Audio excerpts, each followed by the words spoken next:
Bonjour, bonjour à toutes. Bienvenue sur ce webinaire qui vous est présenté par l'association Rose Up. Je suis Benjamin, chargée de mission au sein de l'association. Et aujourd'hui, on va donc euh, voir Jocelyne qui va nous présenter un webinaire spécial kiné. Petit rappel peut-être pour celles pour qui ce serait le premier webinaire et qui connaissent pas très bien l'association Rose Up. On vous accompagne, vous mesdames qui êtes touchées par un cancer, sur différents champs d'action, notamment l'information avec le magazine Rose qui est disponible dans les centres de soins et que nos adhérentes reçoivent directement chez elles. Il y a aussi tous les accompagnements en soins de support qui sont proposés dans les maisons roses de Paris et Bordeaux. Et puis, comme on le fait aussi de plus en plus en webinaire comme aujourd'hui. Et puis, il y a aussi toutes les actions de plaidoyer. Voilà, particulièrement en ce moment où il y a beaucoup d'actualités sur le droit à l'oubli. N'hésitez pas à visiter le site, à nous contacter si vous avez des questions. On est là pour y répondre. Donc voilà, pour les présentations. Et du coup, Jocelyne, je te laisse peut-être te présenter un petit peu et puis nous dire un petit peu plus de quoi nous allons traiter aujourd'hui. Voilà, alors je partage mon écran tout de suite, comme ça sera fait. Oui. Partager. Il est là, hop, et je le mets en... Voilà. Donc aujourd'hui, en fait, on va traiter un peu des conseils que le kiné peut donner quand vous souffrez d'un cancer du sein métastatique, mais en sachant que, une fois de plus, les conseils que je donne peuvent être utiles à toute personne qui aujourd'hui a un cancer métastatique, même si ce n'est pas a priori le sein qui a démarré. Parce que, en fait, du moment que vous êtes dans des traitements comme la chimiothérapie, eh bien, les conseils s'appliquent à toutes les femmes. Donc, vous pouvez rester, ne partez pas tout de suite. Ensuite, ce que je voulais vous dire, c'est que je vais donner des conseils de kiné. Alors, bien sûr, en préparant ma présentation, bien évidemment, tout ce qui est, je ne sais pas, sophrologie, méditation, tai chi, enfin, toutes ces choses-là, c'est très bien. Donc, tout ce qu'on appelle les soins de support, c'est très, très bien. Il y a des tas de choses à faire pour être bien, pour être mieux pendant les traitements et d'ailleurs même en dehors des traitements. Et donc, moi, je ne parle pas de tout ça parce que ça n'est pas mon métier. Donc, ce sont toujours les conseils du kiné que je vais vous donner. Alors, en fait, en préparant ma présentation, je me suis rendu compte qu'il y a 15 jours, j'avais fait déjà un webinaire sur les bonnes résolutions à prendre en 2022. Et encore une fois, avec mes conseils de kiné. Et en fait, je me suis rendu compte que même avec un cancer métastatique, il y a beaucoup de choses que vous pouvez faire. Et finalement, il n'y a pas une grande différence avec ce que j'ai donné il y a 15 jours comme conseil, si ce n'est que parfois, à cause des traitements qui sont lourds, eh bien, vous serez peut-être plus fatigué, vous aurez peut-être des douleurs différentes, ou bien vous serez davantage démusclé, ou bien vous n'êtes pas encore dans les conseils, bien évidemment, vous allez le voir, d'activité physique, et peut-être qu'il faudra commencer un peu plus bas. Mais sachez que tous les conseils que je vous donne sont applicables et que du moment que vous commencez doucement, euh, vous allez progresser. Donc ça, c'est vraiment très important à bien imaginer, c'est que il y a toujours moyen de progresser, même si vous avez l'impression qu'à cause des traitements, vous êtes à un niveau d'activité assez bas. Alors la présentation, bien évidemment, tout à l'heure, je l'enverrai à Benjamin et vous pourrez comme ça la voir en format PDF. Donc, ça vous permettra de la relire. J'essaye de mettre dans cette présentation les bases. Et puis tout à l'heure, préparez-vous, on va faire une petite séance de mouvements tout simple. On le fera ensemble pour que vous puissiez bien mémoriser les gestes que vous pouvez faire. Alors, comme je vous le disais, les conseils que donne un kiné, vous savez que le mot kinésithérapie, c'est en fait la thérapie par le mouvement. Kiné, c'est la même étymologie que cinéma, c'est le mouvement. Et nous, quand on est kiné, une des phrases qu'on nous donne et qu'on a dans la tête dès la première année des études de kiné, c'est le mouvement, c'est la vie. Donc, plus vous allez bouger, plus vous allez faire du bien à votre corps. Et bien sûr, pas seulement à votre corps, mais aussi à votre mental. Donc ça, c'est très, très important. Alors, à quoi ça sert de bouger? Alors, bien sûr, on vous le dit sans cesse, mais c'est toujours important de le réentendre parce que ça peut peut-être vous motiver un peu plus à bouger. Parce que c'est vrai qu'on verra, ce n'est pas facile de bouger, mais c'est bon. C'est bon pour nous toutes. Donc, bouger, ça améliore le sommeil et ça permet de gérer le stress. Plutôt que de prendre des médicaments en plus pour dormir ou pour gérer le stress, le fait de bouger dans la journée, pas trop proche peut-être du moment du coucher parce qu'il ne faut pas s'exciter non plus, mais ça permet vraiment, en bougeant régulièrement dans la journée, de gérer le stress et d'être apaisé pour mieux dormir. Ça remonte le moral et ça combat la déprime, ça on le dit, mais au même titre que la méditation, que des choses qui ont démontré leur efficacité, on sait que de bouger, ça permet d'envoyer des bonnes informations à notre corps, en particulier, vous le savez, avec les endorphines, mais il n'y a pas que ça dans l'activité physique, mais c'est vrai que ça fait du bien de bouger.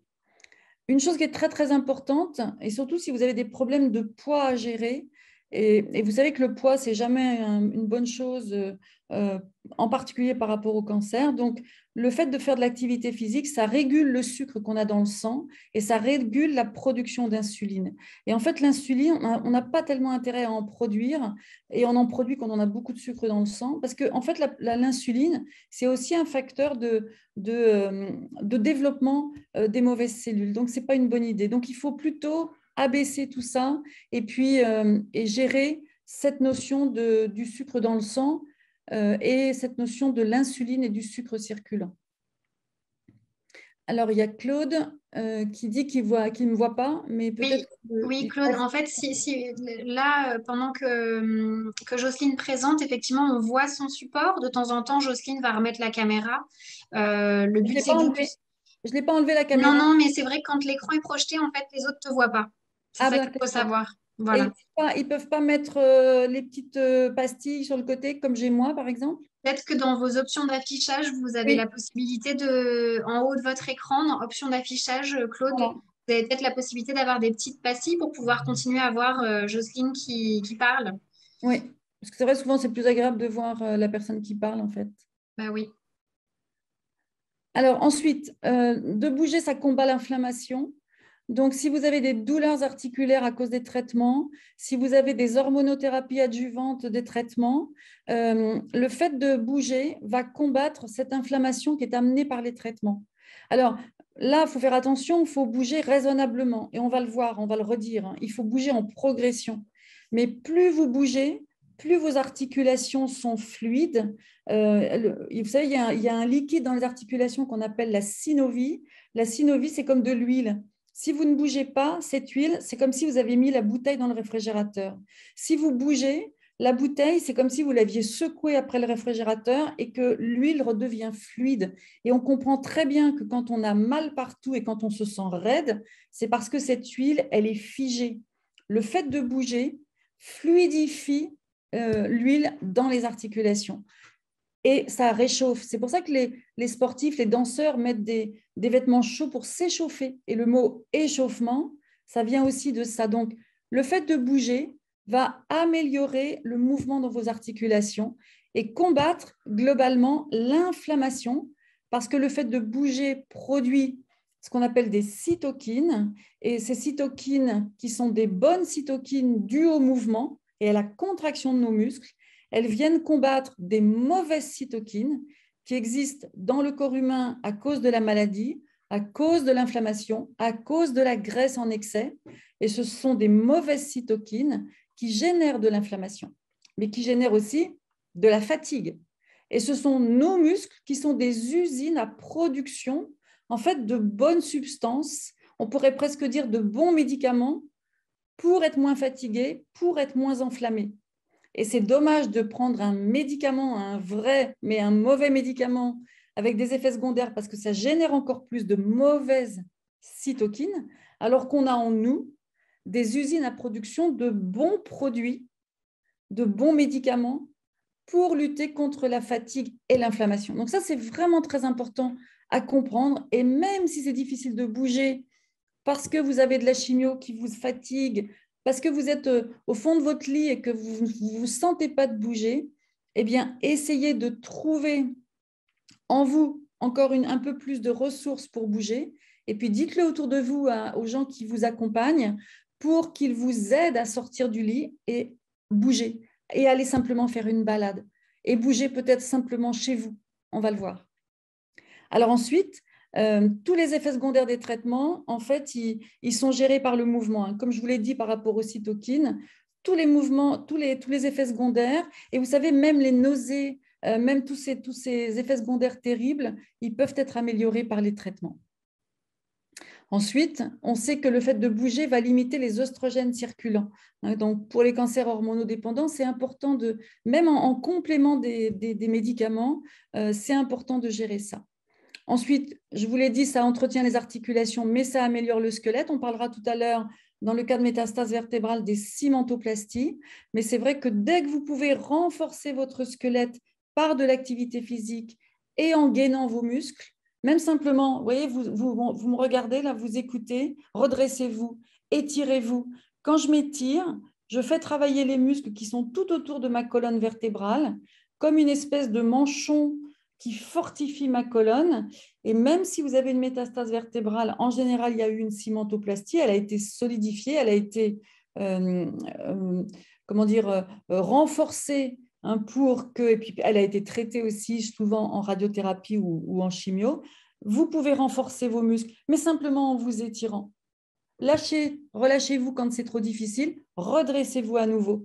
Pensez-y tout le temps, c'est extrêmement important et c'est un vrai renforcement musculaire. Et donc, le mouvement, ça galbe, ça muscle. À chaque instant, dès qu'on fait bouger nos muscles, ça fait quelque chose de positif. Et souvent, les femmes disent, encore je l'ai vu mardi pendant la séance de Pilates, une patiente qui me dit, mais j'ai plus de muscles, je ne sens pas mes muscles. Mais oui, mais tout à fait. Mais c'est normal, parce que les traitements démusclent. Mais à chaque fois que vous envoyez une petite information à vos muscles qu'il faut se mettre à travailler, ça les réveille, ça leur fait du bien, ça les reconnecte à votre cerveau. Et toutes ces petites choses, ça va donner plus tard des grandes choses. Donc, il faut commencer petit pour que ça donne, et rapidement, vous allez voir des meilleures sensations et une meilleure contraction de vos muscles. Alors, bien sûr, ça optimise le métabolisme. Vous savez, le fait de brûler, ça vient de nos muscles et ça vient des actions globales. On ne brûle pas localement. Un muscle, il n'a pas une petite mâchoire et il grignote la graisse en local, pas du tout. C'est quand on fait une action globale de notre corps en endurance qu'on va chercher de l'énergie un peu partout dans le corps. Donc, à chaque fois qu'on bouge, et plus on va bouger, plus on va optimiser le métabolisme, ce qui va nous permettre d'être efficace sur une prise de poids éventuelle, sur l'insuline, etc. Et donc, gérer son poids, diminuer la graisse abdominale. La graisse abdominale, c'est la pire des graisses parce qu'elle génère de l'inflammation. Elle génère des mauvaises cytokines. Avoir les hanches larges, avoir une culotte de cheval, c'est peut-être pas joli, on n'aime peut-être pas, mais c'est pas dangereux pour la santé. Prendre de la graisse au niveau de l'abdomen, ça veut dire qu'on génère de l'inflammation. Du coup, ça fait mal partout au niveau des articulations et c'est pas bon. Et ça gêne le système cardiovasculaire. Vous voyez, tout est lié en fait, tout est lié. Et de faire de l'activité physique, donc, je le redis, ça apporte du bien-être. Mais pas seulement, l'activité physique, c'est un vrai médicament. Et aujourd'hui, alors on dit aujourd'hui que l'activité physique, c'est une INM, intervention non médicamenteuse. Alors, vous voyez ce que je dis, c'est un médicament, mais qui n'est pas un médicament.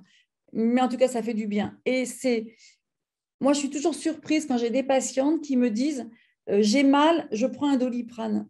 J'ai envie de leur dire, et je leur dis d'ailleurs, c'est quand même dommage de prendre un médicament pour combattre les effets des traitements qui sont des médicaments, alors qu'on a en nous la capacité à bouger avec nos muscles en produisant des bonnes substances qui améliorent la situation. Mais je reconnais, c'est jamais facile.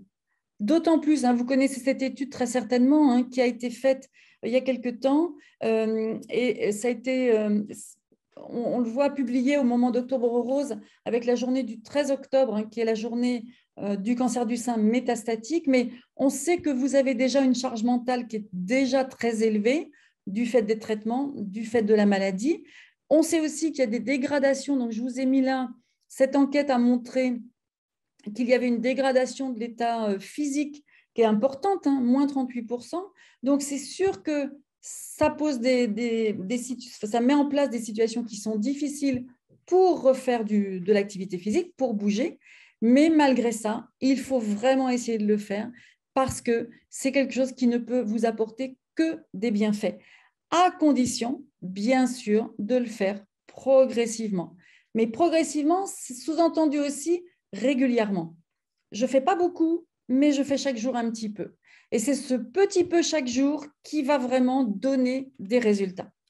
Donc, on est conscient de tout ça. On ne va pas vous dire de faire un marathon demain, mais voilà, il faut vraiment que vous trouviez en vous ces ressources pour bouger le mieux possible, le plus régulièrement possible. Alors, j'ai envie de vous dire, si vous êtes déjà active, ne changez rien. Parce que moi, j'ai des patientes qui sont dans des situations métastatiques, qui bougent sans cesse.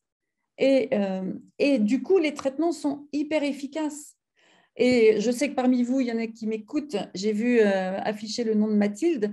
Voilà, j'en connais d'autres. Hein. Peut-être je n'ai pas mémorisé tous les noms, mais vous bougez, vous faites de l'activité physique. Et ça, surtout, ne changez rien, continuez. Et dites-vous surtout qu'il n'y a pas de limite à votre progression. Du moment que l'activité physique ne vous apporte aucun effet négatif, il n'y a pas de limite. Ça, c'est très, très important. Parce que ça a été démontré dans les années assez récentes, hein, qu'on pouvait tout faire du moment que c'était progressif. Il n'y a pas un gros bras qui arrive parce qu'on fait de l'activité physique. Ça, ce n'est plus vrai. Ce n'est pas ça qui amène le gros bras. Hein. Du moment que vous faites les choses progressivement, sans vous créer encore plus d'inflammation, sans vous faire mal parce que vous êtes trop violente avec votre corps, voilà, continuez et progressez. Donc ça, c'est vraiment très, très important. Par contre, si vous êtes plutôt inactive, dites-vous bien qu'il est toujours bénéfique de vous y mettre, toujours. Et ça, c'est important. Alors, il faut respecter. Commencer avec un temps d'effort minimum, ça c'est très important. C'est-à-dire minimum, c'est-à-dire je fais petit. La première fois que je m'y mets, mais alors je fais minuscule. Et surtout, dites-vous bien que, bien sûr, vous avez en mémoire ce que vous faisiez avant le diagnostic, bien évidemment. Ça, alors, bien sûr, ça va être facile ce que je vais vous dire. Je vais vous dire, essayez de l'oublier. Ce n'est pas tout à fait ça. C'est de vous dire, je suis une sportive blessée, j'ai perdu ma condition physique, j'avais une meilleure condition physique avant, ok, c'est sûr, mais je vais tout faire pour la récupérer. Donc, l'idée, c'est de ne pas vous focaliser sur ce que vous faisiez avant, même si je peux bien imaginer que ce n'est pas facile. Faites le bilan de ce que vous faites maintenant, sans jugement de valeur. Vous ne vous dites pas oh, je suis nulle, je fais rien, j'y arrive pas. Vous notez ce que vous faites. Ça veut dire vous notez le nombre de pas, vous notez le périmètre que vous marchez par rapport à votre quartier. Vous regardez un petit peu jusqu'où vous allez. On s'en fiche si c'est bas. On s'en fiche. Vous êtes une sportive blessée. Vous ne pouvez pas faire plus pour l'instant. Ça, c'est notez ce que vous faites déjà. Et à partir de là, vous allez pouvoir augmenter. Mais c'est important que vous sachiez d'où vous partez. Et c'est vrai qu'avec les smartphones, on peut noter le nombre de pas, c'est facile. Voilà. Mais pas de jugement de valeur. C'est ce que je fais aujourd'hui. Ben voilà, c'est comme ça. Et on l'accepte parce qu'on sait que ça va augmenter. Ensuite, vous augmenterez le temps de l'effort. Là, souvent, moi, quand je vois des patientes à qui je recommande de faire de l'activité physique, parfois elles reviennent en disant « Oh là là, mais ça m'a fatiguée. Hein. » Bah oui, mais vous avez fait quoi? L'autre jour encore, j'ai une patiente qui me dit « J'ai fait une séance d'acupuncture, du coup, j'étais bien, alors j'ai fait le double des pas que je fais d'habitude. » Eh bien non, ce n'est pas bien. Parce que sous prétexte qu'elle a eu cette séance d'acupuncture, elle se sentait bien, mais du coup, d'avoir fait 3000 pas un jour et 6000 le lendemain, eh ben, c'était trop. Et alors, ce n'est pas évident hein, de dire, je me sens bien, j'ai fait 3000 les autres jours, je fais 4000 aujourd'hui. Bien sûr, je pourrais faire 6000, mais quelles conséquences de mes 6000 après? Donc ça, c'est très, très important de vous dire ça. Vous avez un nombre de pas. Alors, vous avez compris que je prenais souvent la marche parce que c'est le plus facile, mais ça peut être combien vous faites de mètres à vélo, si vous faites de l'elliptique, quelle durée vous faites, peu importe l'exercice. Hein, c'est ne pas faire plus qu'une progression régulière parce que vous êtes une sportive blessée. Et qu'un sportif blessé, il ne refait pas, comme je dis souvent, les Jeux olympiques du jour au lendemain. Ben vous, il n'y a pas de raison que vous fassiez vos Jeux olympiques qui seraient de passer de 3 000 à 6 000 pas du jour au lendemain. Donc, augmentez le temps de l'effort. Après, vous pouvez aussi augmenter les résistances opposées à vos efforts. Pensez-y à ça. Au début, vous allez faire des choses sans élastique, sans charge, sans rien. Et puis, quand vous vous sentirez mieux, les exercices qu'on va faire, vous pourrez augmenter les résistances, augmenter les efforts. Ça, c'est très, très important. Et on verra, et vous trouverez partout. Alors, Magali nous dit, est-ce qu'il est possible de faire du sport avec des vertèbres trop fracturées pour la cimentoplastie? Alors, en fait, il faut que votre oncologue vous recommande des exercices à faire. Alors, là, il y a la deuxième question, c'est Annie. Si les métastases vertébrales entraînent des douleurs qui augmentent avec l'activité, si je peux me permettre, c'est que l'activité n'est pas adaptée. Parce que moi, j'ai déjà eu des patientes dans ces situations-là. Quand on fait de l'activité physique, souvent elles me disent « ça me fait du bien, j'ai moins de douleur au niveau de ma colonne ». Donc là, c'est très important de vous rapprocher d'un professionnel pour qu'il vous recommande les exercices à faire. On va en parler un petit peu, vous allez voir. Alors, j'ai trouvé ça sur Internet. Visiblement, donc, je l'ai piqué au site hypersensible.com. Donc, c'est pour ça que j'ai laissé la référence. Mais j'ai trouvé ce dessin fantastique parce que ça illustre complètement les patientes que je vois régulièrement. Elles me disent, je n'y arrive pas, mais elles sont comme ce petit bonhomme là qui est en train de tirer ce sac de briques. Et moi, ce que je voudrais pour l'activité physique, c'est que ça se passe comme ça. C'est-à-dire, à chaque fois que je prends une brique, je progresse. Je tire le bloc complet, j'y arrive pas. Et je me fatigue et je m'abîme. Et ce modèle, je trouve qu'il est génial. Et j'aimerais bien que vous mémorisiez ça, mesdames, pour l'activité physique, pour y progresser, pour y arriver. Ça, ce dessin, je le trouve fantastique. Donc voilà, mémorisez ça et vous allez voir que vous allez faire des prouesses. Alors, un petit rappel, je le fais à chaque fois, mais c'est important. C'est quoi l'activité physique? Parce que moi, je vous parle de marcher, etc. Mais toutes sortes d'activités physiques sera bénéfique. Les activités physiques, c'est quoi? Ce n'est pas que le sport, hein, c'est très, très important. C'est les activités domestiques, les activités de déplacement, les activités de loisirs, les activités professionnelles et enfin les activités sportives avec des règles, une compétition, des clubs, etc. Bon. Dès que vous faites quelque chose chez vous, vous faites de l'activité physique. Alors, on revient au problème de vertèbres douloureuses et de cimentoplastie. On va faire quelques exercices. Alors, attendez, je crois que j'ai mis…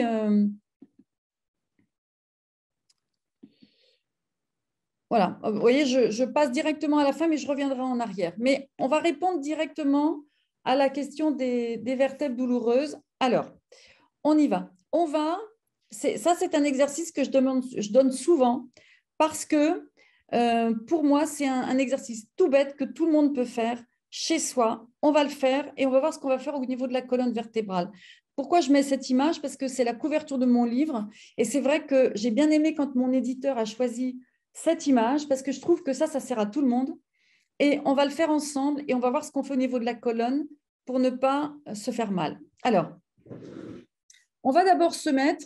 Peut-être que tu peux te mettre en plein écran pour qu'on te voit bien, du coup, couper le partage d'écran.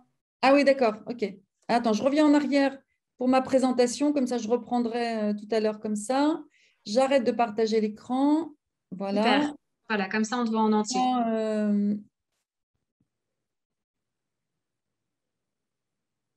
Donc, je regardais juste les questions qui étaient posées. Voilà, on ne voit pas les images, mais là, ça devrait… Donc, c'est bon, là, vous me voyez en grand écran? Oui, c'est tout bon. Alors, je vais me mettre déjà donc, en position assise, comme ça, de profil. Voilà. Et je vais déjà poser ma colonne vertébrale correctement pour faire des exercices et pour ne pas me faire mal. Alors, regardez, quand je suis assise, parfois, voilà, je suis avachie comme ça. Vous me voyez? Un peu avachie. Bon. Ça, pour les contraintes au niveau des vertèbres, ce n'est pas bon. Donc, s'il y a des métastases au niveau vertébral et même s'il y a une cimentoplastie, ça ne sera pas bon. Donc, je vais essayer de me redresser. Et comment je me redresse? Alors, je ne sais pas si vous voyez, voilà, là, parce qu'il y a ma table. Voilà, ce n'est pas facile de montrer, mais je me tasse. Et puis, je mets mes mains dans mes lombaires et je me redresse. Voilà. Et je me tasse à nouveau et je me redresse. Et quand je dis je me redresse, en fait, c'est toute ma colonne qui va s'étirer. Et à partir du jeu de votre bassin qui roule, vous voyez là, vous me voyez à l'écran, je disparais. Et là, hop, je réapparais. Et je me grandis. Donc, essayez de faire ça. N'allez pas trop loin dans l'arrondi. Ce n'est pas utile parce que c'est ce qu'on fait spontanément. Par contre, imaginez, vous savez, on dit toujours la même chose. Hein, tout le monde dit la même image. Un fil qui nous tire vers le plafond. Il y a une autre image, c'est je suis sous une toise debout. Alors, vous pouvez faire ça contre un mur. Vous vous mettez debout contre un mur, les talons qui touchent le mur. Alors, moi, je n'ai pas trop de mur à vous montrer. Oh, remarquez ici, on est là.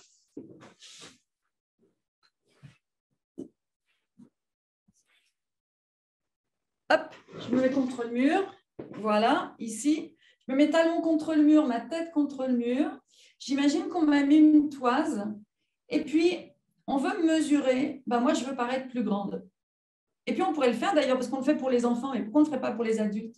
Si je faisais ça tous les jours, en essayant de pousser sur la toise, et puis je monte, et puis quelqu'un me note sur le mur ma taille. Eh bien, quand je fais ça, je fais travailler mes muscles profonds de la colonne vertébrale. Donc, autour de la colonne vertébrale, il y a tout un tas de muscles, et ça fait un manchon musculaire autour de la colonne vertébrale, un peu comme si on enfilait un collant autour de la colonne, vous voyez, et ça gaine. Et quand vous gainez, ça protège. Et quand vous avez une cimentoplastie, il faut absolument gainer en plus. Et quand vous n'avez pas de cimentoplastie, eh bien, il faut encore plus gainer. Parce que qu'est-ce qu'on va mettre à quelqu'un qui a un problème de vertèbre instable ou fragile? On va lui mettre un corset. Mais un corset, ça ne résout rien au final. Quand moi j'ai un patient ou une patiente sous un corset, qu'est-ce que je lui dis? Je lui dis, sortez-vous du corset, grandissez-vous. Et là, vous travaillez vos muscles. Donc, ça veut dire que si vous avez mal quand vous faites une activité physique, c'est que, et c'est normal, hein, vous n'avez pas pris soin de vous grandir et de vous gainer. Alors, soit il faut le faire avant d'entamer l'activité physique en question, avant, c'est-à-dire plusieurs semaines avant ou plusieurs jours avant, histoire de renforcer un peu vos muscles. Et ça, vous pouvez très bien le faire dans des séances de kiné. Et puis, du coup, quand vous faites l'activité physique en question, que vous choisissez d'abord pas trop difficile, parce que si c'est trop difficile, vous ne pourrez pas gainer votre colonne pendant un effort difficile, parce qu'on n'est pas habitué à le faire et nos muscles ne sont pas assez solides. Il faut bien comprendre ça. Et donc, il faut laisser du temps à votre colonne pour se renforcer au niveau musculaire avant d'aller faire des choses trop difficiles. Ça veut dire que si l'activité physique, par exemple, alors je reprends la marche, mais imaginons la course. Courir en même temps que se grandir, c'est très difficile, surtout si vous n'êtes pas habitué à courir, parce que vous allez taper, donc ça, ce n'est pas confortable. D'abord, ce ne sera sûrement pas une très bonne idée, ce ne sera pas recommandé avec une métastase vertébrale non consolidée de faire de la course, justement à cause des chocs. Donc, j'aimerais bien que la personne qui a dit ça tout à l'heure me dise dans quelle activité physique elle a mal. Ça m'importe bien. De même, si vous faites des abdos, il y a certains abdos dans des gyms mal faits qui sont dramatiques pour la colonne. Donc ça, il ne faudra pas le faire, mais il faudra faire des abdos, comme on fait en pilates par exemple, où on va se gainer, s'étirer et ne pas bouger la colonne pour faire des abdos. Vous voyez, donc il y a tout un tas de précautions à prendre dans certaines activités pour que ça ne fasse pas mal. Parce que logiquement, ça ne doit pas faire mal. Et cette idée, c'est toujours, je me grandis et je respire. Et comment je respire pour me gainer, pour protéger ma colonne? Quand je souffle, je serre mon ventre, pas trop. En fait, je sens que mon ventre se resserre légèrement. Ce n'est pas un rentrée de ventre qui nous bloque, c'est un resserrement du tour de taille. C'est comme si votre tour de taille, voilà, il se resserre. Ça me gaine, je m'étire et je fais mon exercice qui fait mes abdos. Et par exemple, on va en faire un tout de suite. Vous allez voir les abdos comme on peut les faire en gainant. Et je peux vous assurer que c'est efficace. Encore une fois, vous êtes assise. Vous êtes toujours dans la position assise. Alors, voilà, elle a répondu, Annie. Douleur à la marche, même sur un temps court, sur le vélo chez le kiné. Mais comment vous vous tenez sur le vélo chez le kiné? Est-ce que le kiné, il vous a dit de vous grandir, de vous étirer? Parce que quand on fait du vélo, le problème du vélo, c'est que la plupart des gens qui font du vélo, ils sont comme ça. Regardez dans la rue, hein, les gens qui font du vélo, ils ont une très mauvaise posture. Donc, le vélo, ça vous fait du muscle, mais il n'y a aucun exercice qui sera bon pour la colonne si vous ne dites pas à vos muscles, attention, il faut se contracter, donc je m'étire. Alors, regardez l'exercice que je voulais vous montrer. Vous êtes assise, bien droite, bien étirée. Je vais monter un genou ici, je souffle. Je pose, j'inspire. Je souffle. Je pose, j'inspire. Simplement ça. Vous montez un genou sans bouger la colonne, bien sûr, hein, sans bouger la colonne. Allez-y, faites-le, vous allez voir. Déjà, ce n'est pas évident parce qu'on n'est pas forcément très souple au niveau des hanches. Mais quand vous faites ça, eh bien, je vous demande de ne pas bouger votre colonne. Donc, vous dites à vos muscles, allez, on tient bon, on garde l'étirement, on ne bouge pas. Eh bien, ça fait un travail des abdos. En plus, vous soufflez, vous serrez le ventre. Donc, ça, c'est tout bête.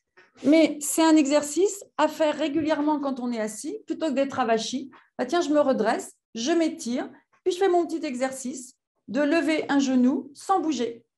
Le genou qui se lève, il veut me déstabiliser. Eh bien, moi, je reste en place.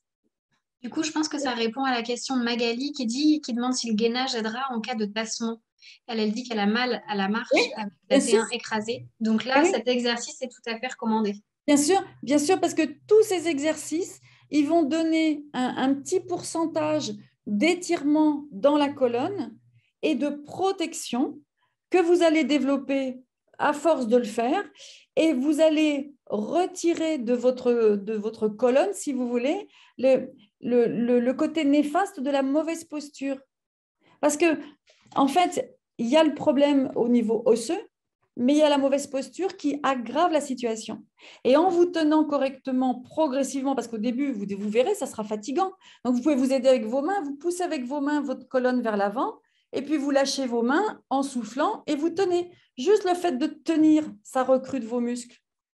Mais c'est ça l'idée, si vous voulez, c'est d'apporter du muscle progressivement pour empêcher d'aggraver la situation parce qu'en plus, vous avez une mauvaise posture, vous n'avez plus de muscles, donc les vertèbres, elles sont soumises à la pesanteur sans aucune protection. Nos muscles, c'est vraiment notre protection. Ok. Oui, alors du coup, Magali disait qu'elle a une prothèse à la hanche, donc peut-être qu'effectivement l'exercice de relever les jambes est pas bon, mais le gainage et le fait de bien se redresser, ça, de toute Exactement. façon, c'est applicable. Exactement. Et alors, Magali ne peut pas lever la jambe. OK, elle ne peut pas lever le genou. OK. Eh bien, Magali, allongez. Mettez-vous vraiment au bord de la chaise et allongez votre genou ici devant vous. Juste ça. Donc, même si vous avez une chaise un petit peu haute, c'est encore plus facile pour vous.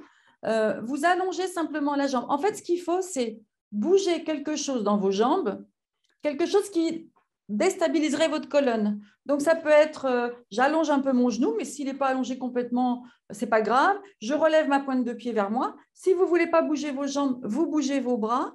Mais l'idée, c'est, je veux bouger quelque chose, mais je ne veux pas bouger mon tronc.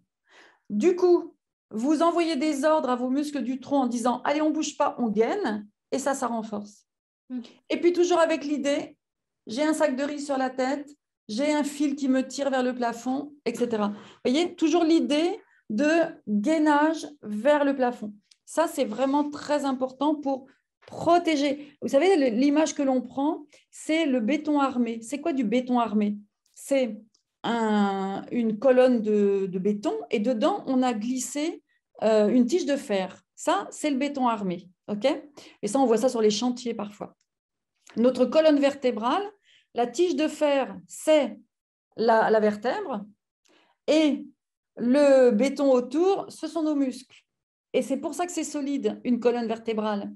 Si on n'a pas de muscles et que la tige de fer, elle n'est pas en bon état, alors là, c'est la catastrophe. Mais si vous avez la tige de fer qui est en pas très bon état, mais qu'autour, vous avez un béton qui est fort, bah, votre béton armé, et à vous, il sera costaud. Donc ça, c'est très important de bien comprendre ça. Mais c'est un travail de chaque instant. Et effectivement, on a l'impression que c'est plus reposant de se relâcher. Et pourtant, c'est de se redresser qui vous donne de la force progressivement. Donc ça, c'est extrêmement important à mettre en place. Alors, je repartage mon écran. Oui. C'est celui-là. Voilà. Alors, c'est pour ça que j'ai écrit ici, le kiné, il doit vous aider à retrouver tout ce qui est nécessaire à la bonne activité. Mais il faut que le kiné, il ait cette notion de l'activité gymnique ou de l'activité sportive globale. Ça, c'est important. Parce que, en fait, tous les kinés n'ont pas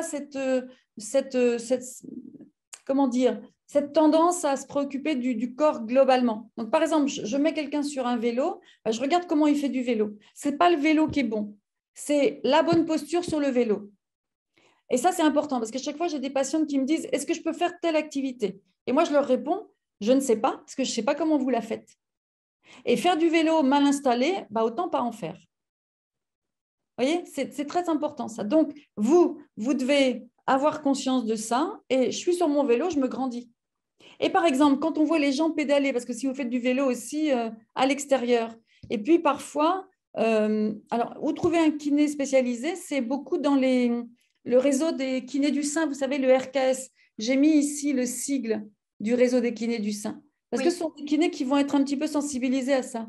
Oui, et du coup, je rebondis aussi, Claude. Je sais que vous êtes souvent présente à la Maison Rose de Paris. Vous pouvez venir aux ateliers qui sont proposés par Jocelyne.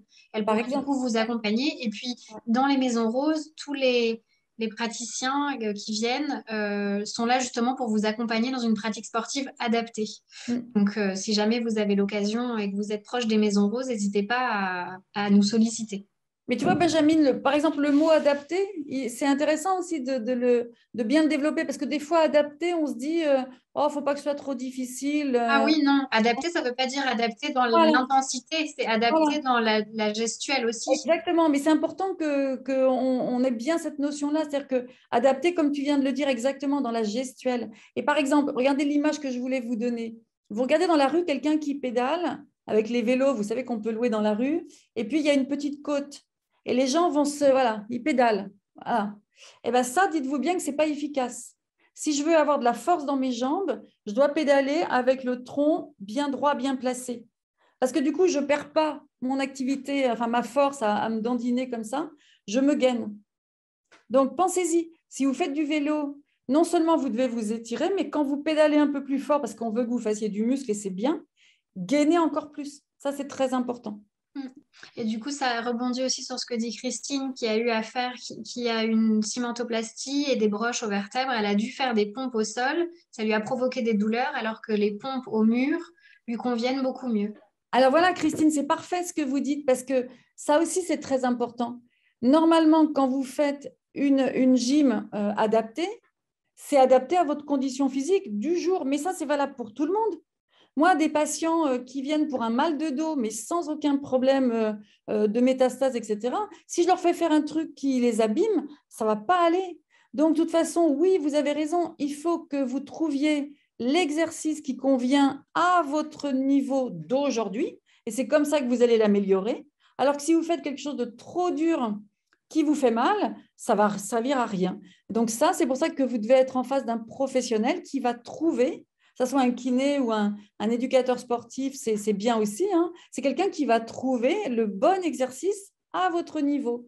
Et aussi, une chose qui est importante, dans la bonne direction.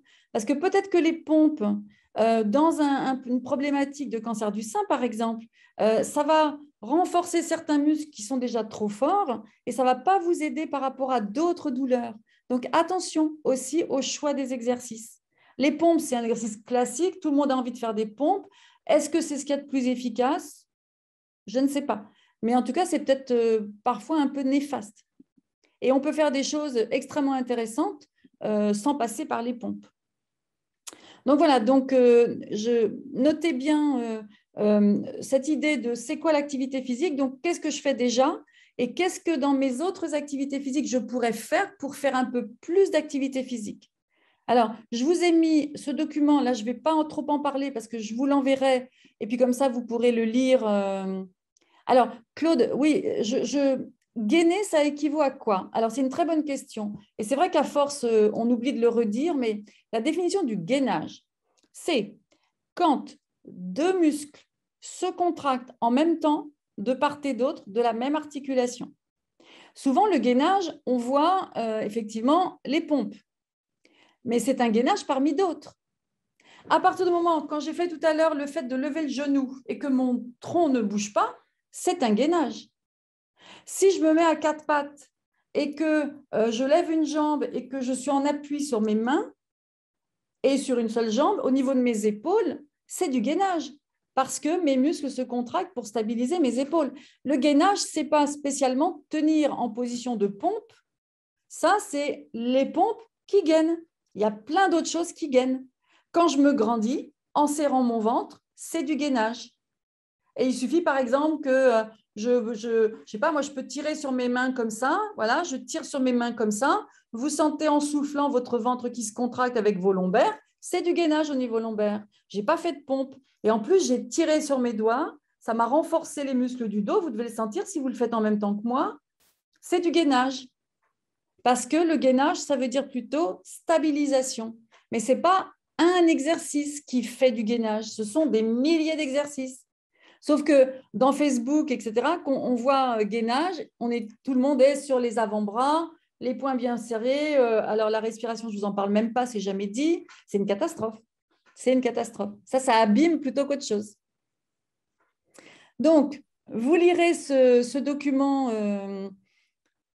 Alors, combien de fois ou de temps par jour on peut faire l'exercice sur la chaise pour renforcer les muscles au départ? On va dire, on va le faire 10 fois le matin, 10 fois le soir, ce mouvement, 5 fois de chaque côté. On le fait le matin, on le fait le soir.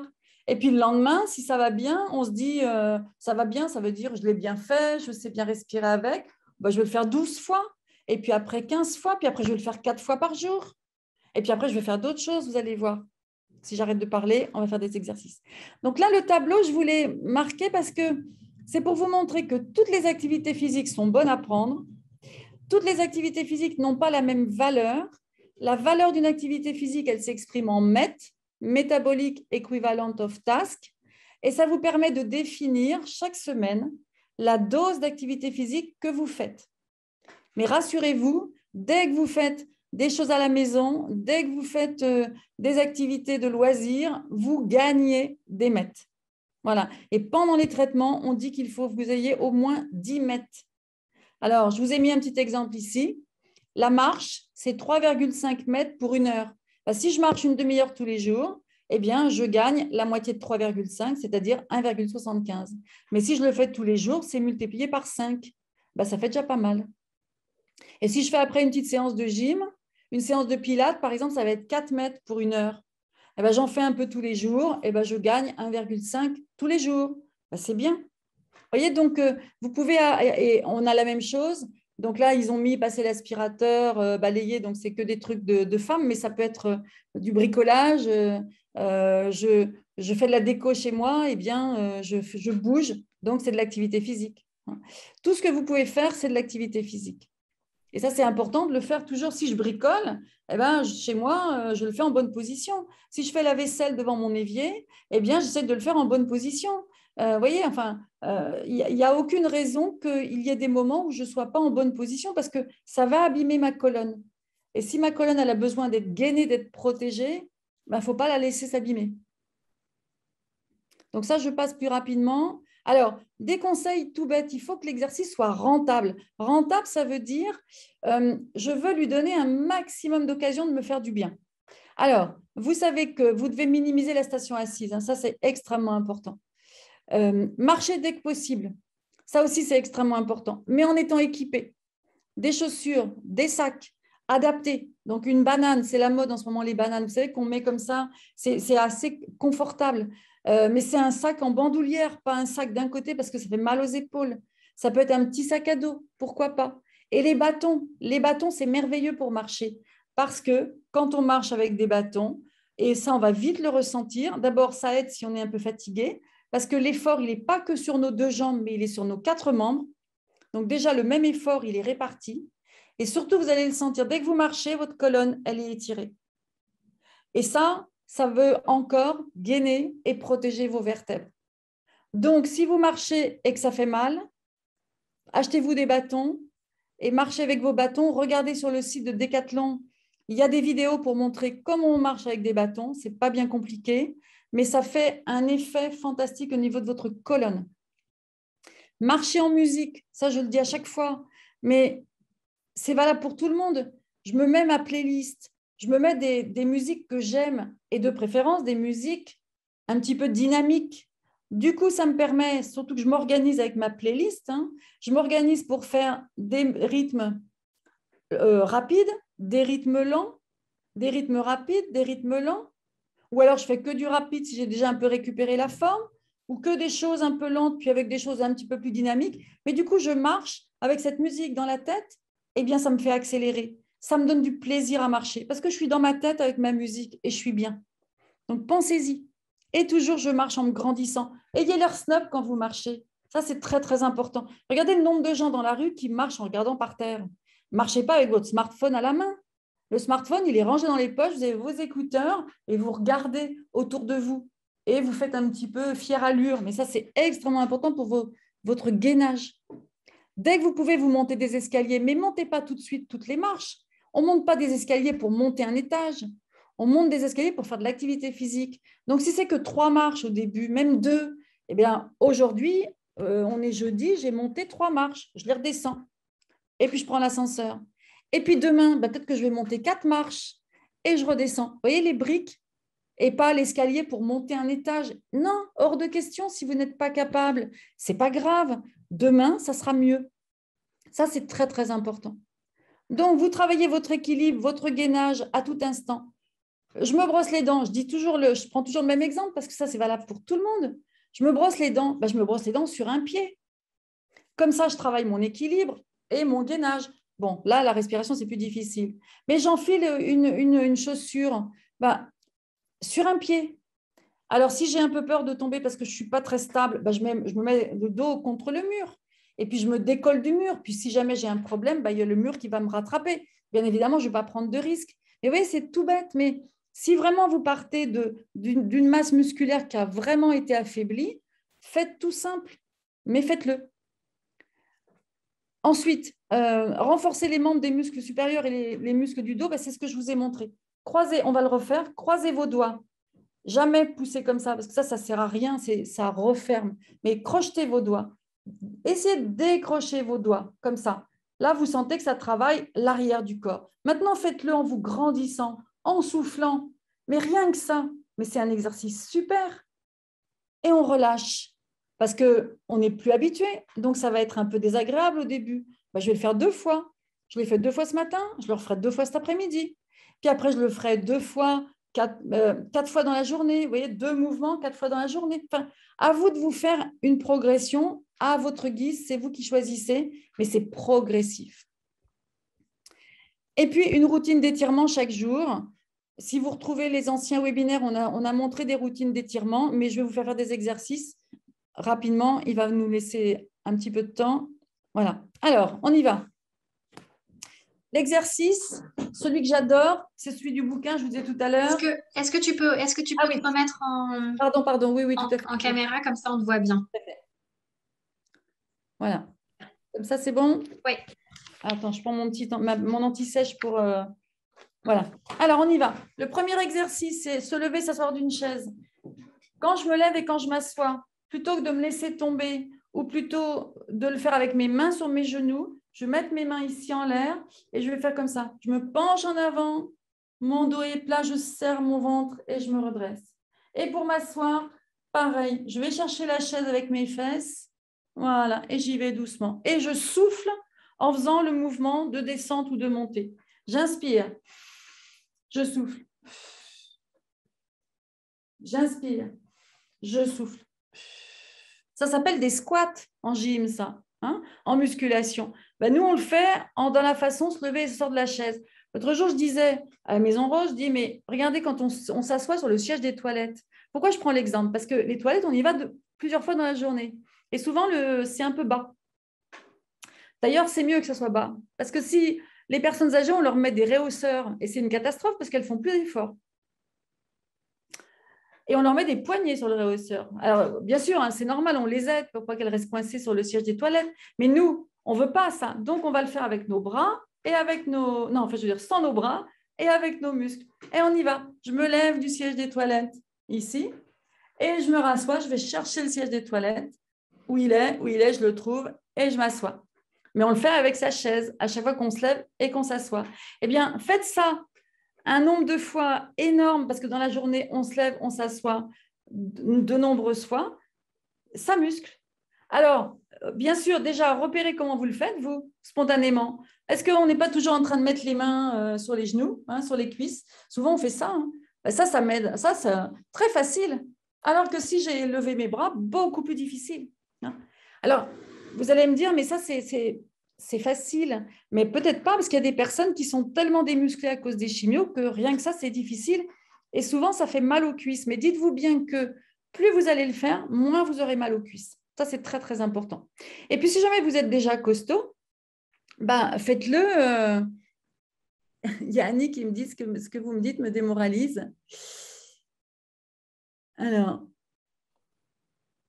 mais oui, mais justement, Annie, il ne faut pas que ça vous démoralise. Enfin, je suis désolée si ça vous démoralise, mais ce que je veux dire, c'est qu'il faut faire le minimum que vous pouvez faire. Peut-être que vous en faites trop, parce que justement, vous venez de le dire par rapport à ce que vous faisiez avant.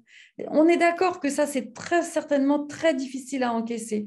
Mais si vous restez sur cette image de ce que vous faisiez avant, vous n'allez pas progresser. Donc, essayez de vous dire, bon, j'oublie ce que je faisais avant. OK, c'était ma vie d'avant. Maintenant, je vais reprendre. Et vous allez voir que tout doucement, vous allez progresser. J'en suis sûre. Mais souvent, le fait d'en faire trop, vous savez, on dit en médecine, le mieux est l'ennemi du bien. C'est-à-dire, j'en fais trop, ben, je m'abîme. Si je trouve le juste milieu, ça va s'améliorer. Mais si vous êtes toujours dans l'idée, effectivement, avant, je faisais plus, ça, c'est difficile parce que vous vous empêchez de faire des choses qui vont vous faire du bien petit à petit. Alors, un autre exercice, toucher le haut d'une porte. Donc là, je ne vais pas passer sous la porte parce que les pas me suivent dans l'appartement partout, mais à chaque fois que je passe sous une porte, je lève les bras. Mais à chaque fois que je lève les bras sous une porte pour toucher le haut de la porte, je le fais en soufflant et je serre mon ventre. Et là, j'obtiens une petite routine d'étirement. Parce que les routines d'étirement, je vais vous dire, une fois que vous avez levé vos bras très, très haut, là, vous avez entretenu vos épaules. Après, imaginons que je reste sous la porte et je veux pousser le haut de la porte comme si je voulais, vous voyez, pousser le haut de la porte vers le plafond. Eh bien, je fais un effort musculaire. Donc, on peut tout à fait imaginer, il faut être assez grande, mais je pense qu'on doit y arriver, en levant les bras. Alors, si ce n'est pas... allez, il y a du bazar chez moi parce que... Ah, bah là, vous allez me voir, là. Regardez pas le ménage, hein, les filles, regardez pas le ménage. Là, bon, là, effectivement, c'est un peu haut, mais je vais pousser, là, je pousse. Vous voyez, sur le côté, sur les côtés de la porte, je pousse, mais je sens que ça gaine dans mon corps. Vous voyez? Donc, il y a moyen de trouver des petites choses. Et encore une fois, à chaque fois que vous passerez sous une porte, vous allez le faire. Ça va vous prendre 3 secondes, mais ça va vous donner de la sensation de vos muscles. Et petit à petit, ce qu'il faut aussi essayer de ressentir, ça c'est un conseil que je vous donne parce que ce n'est pas le tout de pousser là-haut. Mais qu'est-ce que je fais avec mon ventre? Qu'est-ce que je ressens dans mes omoplates? Est-ce que je peux serrer mes omoplates? Est-ce que je peux gainer mon ventre? Est-ce que je peux me grandir? Parce que malheureusement, quand on n'a pas beaucoup de muscles, quand je pousse sur quelque chose, mon ventre, il peut sortir. Mais si je pense à le contracter, à le serrer, à ce moment-là, même si au début c'est difficile parce que je ne sens pas grand-chose, petit à petit, ça va encore une fois envoyer des ondes à mon cerveau pour dire ce muscle, il existe, il est là, il faut juste que je le recrute. On dit ça en termes d'activité physique. Recruter un muscle, il faut juste aller, viens bosser. C'est comme quand on recrute quelqu'un pour du boulot, c'est pareil. Donc, c'est à chaque fois que vous allez envoyer un petit message à vos muscles, à votre cerveau, à chaque fois, vous allez progresser. C'est un progrès, même si on part de très bas. Alors, ensuite, ce que vous devriez faire chaque jour, ça c'est très très important, c'est vous lever, vous mettre au sol et vous relever. Alors, je vais vous montrer. Voilà, donc là, j'ai ma table sur laquelle est posé l'ordinateur. Donc, je vais pouvoir m'accrocher. J'ai mon meuble ici. Et bien, je vais descendre ici comme ça et je vais mettre ce qu'on appelle en chevalier servant. Alors là, vous ne me voyez pas, mais chevalier servant, c'est quand vous avez un genou au sol et que vous avez un pied devant. Vous savez, c'est le chevalier. Soit c'est pour qu'il vienne vous demander en mariage, soit c'est parce que quelqu'un va l'adouber, vous savez, avec la reine d'Angleterre, etc. Eh bien, je me lève. Alors là, je me suis levée avec mes mains sur les meubles. Bon, mais si maintenant, je le fais sans mes mains, eh bien, je fais un effort. Mais est-ce que vous vous mettez au sol tous les jours? Non, on fait pas ça, sauf si on va à la séance de gym. Mais le simple fait de se mettre à genoux comme ça au sol, donc un pied en avant, d'un genou qui va au sol. Voilà, et je me redresse. Alors, au début, je le fais, vous voyez, là, je m'appuie sur ma table parce que c'est difficile. Mais si vraiment, j'arrive pas à me relever, ça, c'est un conseil pour celles qui n'arriveraient pas à se relever du tout. Je ne vais pas jusqu'au sol. Regardez ce que je fais tous les jours. Je mets un pied en avant de l'autre et je descends. Et je remonte. Là, je ne vais pas loin. Hein. Je descends et je remonte. Et je change de côté. Là, à chaque fois, j'ai changé la jambe avant. Hein. Voilà, ici. Et je change. Vous voyez, il y a toujours une jambe qui vient devant. Voilà. Et en fait, en m'accroupissant comme ça sans aller très bas, je prépare mon activité qui un jour va aller jusqu'au sol. Et plutôt que de me mettre au sol puis d'avoir du mal à remonter, puis de tirer sur mes bras, tirer sur un meuble, eh bien, je vais descendre en soufflant, en gainant mon ventre, en me grandissant, mais je ne vais pas loin. Et tous les jours, j'imagine que je vais descendre peut-être, je ne sais pas moi, aller 2 cm de plus et remonter. Et 2 cm et remonter. Et comme ça, vous allez noter que de jour en jour, à force de faire votre exercice, monter, descendre, ben votre genou, il va toucher le sol. Et comme vous aurez préparé cette descente, qui est encore une fois un squat, mais un squat cette fois avec un pied en avant, un genou en arrière, eh bien, un jour, vous allez poser le genou au sol et vous pourrez remonter.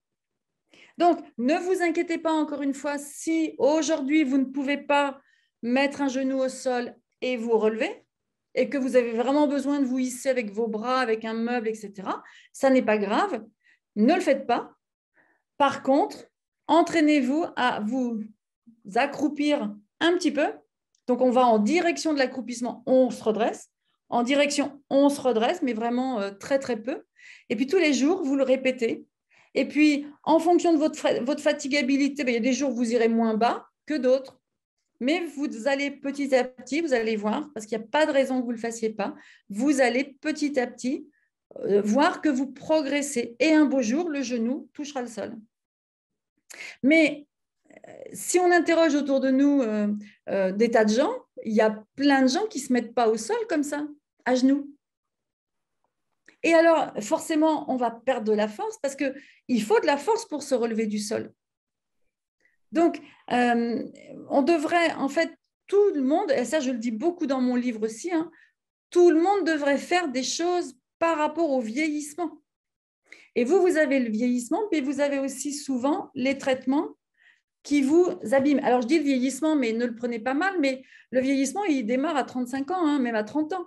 Et nos muscles, si on ne les entretient pas, surtout quand on est une femme et qu'on n'a déjà pas beaucoup de muscles, eh bien, notre vieillissement musculaire, il se fait à 25 ans. Hein. Donc, c'est pour ça que je me permets de parler de vieillissement. C'est terrible, hein, la masse musculaire. Donc, c'est pour ça qu'il faut l'entraîner sans cesse.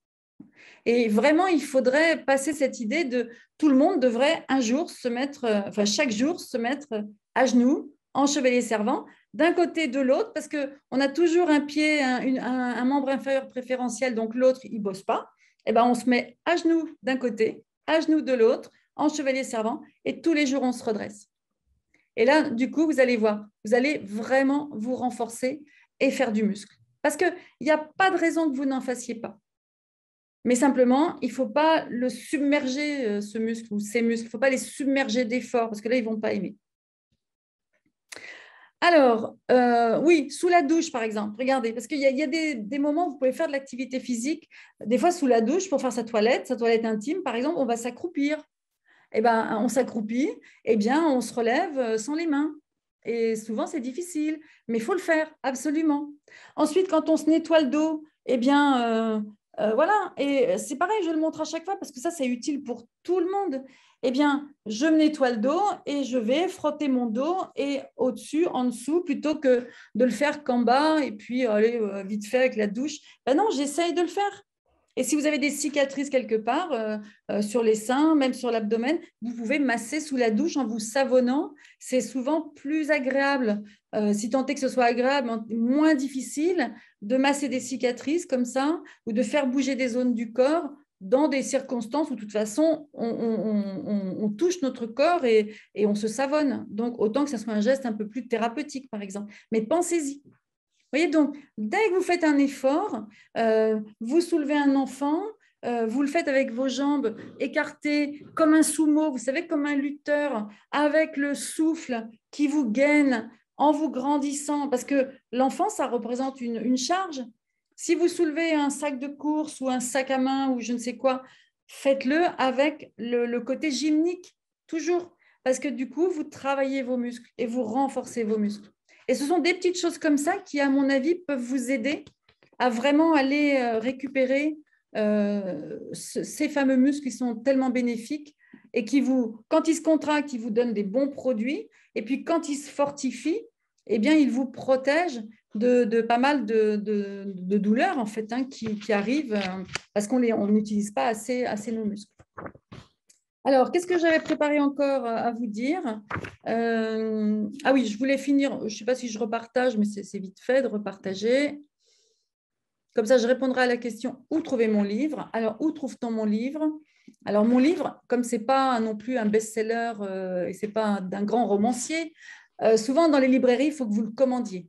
Hein. Mais comme c'est un éditeur qui est quand même assez connu, Odile Jacob, c'est facile de le commander dans toutes les librairies. Sinon, en ligne, vous le trouvez sur la FNAC. Voilà, mais ça serait étonnant qu'il soit dans toutes les librairies. Hélas. Oui, mais quand on demande à son libraire, il peut arriver assez rapidement. Bien sûr, de toute façon, les libraires, ils sont habitués. Hein, ils n'ont pas tous les livres en rayon. Il y a trop de livres qui paraissent chaque mois pour avoir tout. Donc, j'ai mis aussi, parce que j'aime bien vous dire ça aussi, de danser en musique. Parce que la danse, quel que soit le type de danse que vous aimez faire, c'est de l'activité physique qui est très intéressante. Et là, vous pouvez encore une fois avec vos playlists. Alors, vous voyez, c'est quand vous enregistrez votre playlist dans vos téléphones portables ou quand vous mettez un CD, vous voyez la durée de la chanson. Mettez une chanson que vous aimez bien, mais regardez la durée des chansons et trouvez des chansons qui vont faire 1 minute 30, trouvez des chansons qui vont faire 2 minutes 45, etc., etc.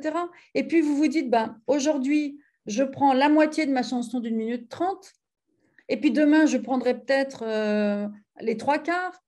On peut toujours faire une progression. Parce que danser, ça essouffle. Donc, c'est de l'endurance. Donc, c'est génial comme endurance. Mais pas n'importe comment. Ben, simplement le fait de regarder la durée de la chanson. Ensuite, si vous avez les paroles en mémoire, ça fait un travail cognitif et ça essouffle un petit peu plus. Donc, c'est bon, c'est une activité physique. Vous ouvrez la fenêtre, vous faites ça chez vous. Petit, si vous n'êtes pas très en forme, et de plus en plus grand, puis ça peut être votre point de repère, cette chanson que vous aimez tant. Vous dansez dessus, vous faites la danse qui vous plaît, vous faites ce que vous voulez, du moment que vous bougez, ça sera très bien. Bougez les bras, bougez les jambes, gainez-vous. Vous êtes sur scène, hein, vous avez un public, donc vous n'êtes pas avachi pour danser. Bah, tout ça, ça donne de la force à vos muscles. Et du coup, vous progressez. Bah, tiens, maintenant, je passe à l'autre chanson parce que celle-là, elle me plaît beaucoup aussi, mais elle est beaucoup plus longue. Donc, j'ai gagné en endurance. Et ça va se reporter sur les escaliers, sur la marche, parce que partout, vous aurez progressé grâce à cette chanson qui vous donnera en plus de la gaieté. Et c'est important de faire les choses avec plaisir. Alors, j'ai marqué aussi soulever des charges façon haltérophile. Hein. Quand je dis sumo, c'est aussi haltérophile. Hein. Tout ce que vous soulevez, vous devez le soulever façon sumo haltérophile. Certains diront gorille, vous savez. Voilà, mais c'est l'idée. Et même si on rigole, bah, dites, bah oui, mais moi, je fais du muscle. Donc, vous pouvez toujours rigoler, mais moi, je bosse. Voilà. Donc, l'autre fois, ce qu'on avait dit, c'est les objectifs qu'on se fixe, ils sont SMART, c'est-à-dire spécifiques, mesurables, atteignables, réalistes et temporellement définis. C'est-à-dire qu'on se fait un planning, mais on se fait un planning pour se freiner plutôt, j'aurais envie de dire. Parce que souvent, on se fait un planning qui est trop haut et du coup, on s'abîme. Rappelez-vous, on ne fait pas les Jeux Olympiques du jour au lendemain quand on est une sportive blessée. Donc, on fait une progression, on démarre petit, mais on s'en fiche. De toute façon, on sait qu'on va progresser. Et puis, on note ces progrès, c'est important. Comme ça, on est fier de nos progrès. Puis, on peut en parler et puis dire, bah, tiens, j'ai fait ça, mais la semaine dernière, j'avais fait que ça. Et ben, je suis en progrès. Et même si le progrès vous paraît petit, c'est un progrès quand même. Voilà ce que je voulais vous dire. Donc, pour ce webinaire, si vous avez des questions maintenant auxquelles je n'aurais pas répondu, Et je vais aussi vous glisser dans la partie discussion l'adresse mail à laquelle vous pouvez nous écrire pour recevoir le support du webinaire d'aujourd'hui. Voilà. Vous pouvez l'envoyer dans la partie discussion. Donc, normalement, vous la voyez inscription.webinaire@rose-up.fr. Voilà, je vous transmettrai avec plaisir le support de Jocelyne qui était bien complet où vous retrouverez aussi tous les exercices qui ont été montrés. Donc voilà. Très bien. Alors, est-ce que j'ai des questions à poser? Vous avez des questions? Bon, bah. Tu avais déjà répondu à pas mal de questions pendant la présentation. Alors, je pense que du coup, c'était assez clair. Alors, voilà, Claude nous dit merci. Effectivement, c'était bien complet. Je pense qu'on a abordé toute la sphère qui pouvait poser question. Et ben, merci beaucoup, Jocelyne. Merci. Au revoir à toutes et Merci à bientôt. toutes. Merci. Oui. Bonne journée. Bonne journée. À très bientôt. Au revoir.